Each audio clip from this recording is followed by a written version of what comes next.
So, while many may be familiar with London's 202-foot high monument to the Great Fire of London, they might not know the role it played in propaganda for religious purposes. The monument commemorates the Great Fire of London, which started on the 2nd of September 1666. Its height is actually the same distance as it is from the bakery in Pudding Lane where the fire started. It's actually built on the site of the first church destroyed in the fire.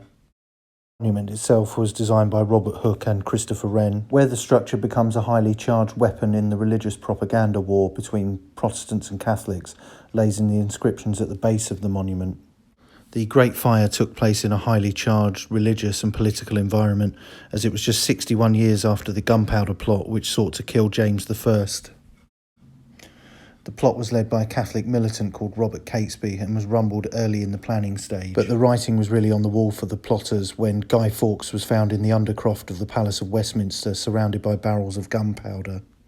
This treason had, according to the rhyme, not been forgot in the late 1600s. Demonstrating this, one of the inscriptions on the base of the monument was added in 1681 on the orders of the Court of Aldermen, and it explicitly blamed Catholics for starting the Great Fire of London. The Latin inscription translated to "Burning of this Protestant city, begun and carried on by the treachery and malice of the Popish faction." The libellous inscription raised the ire of one of England's greatest poets, Alexander Pope, himself a Catholic, who wrote, "Where London's column pointing at the skies, like a bully lifts the head and lies."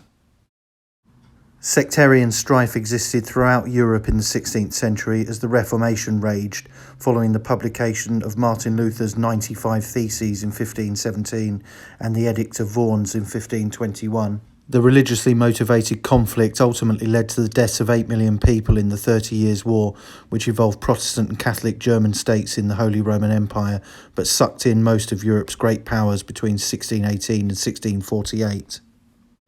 And returning to the monument for a moment, the base also shows King Charles II providing relief after the fire and giving directions for restoring the city. By his side, his brother James, the Duke of York, can also be seen. The Duke would later become King James II, England's last Catholic monarch. The absolutist James was deposed in 1688 by his Protestant daughter Mary and her husband William of Orange in what became known as the Glorious Revolution.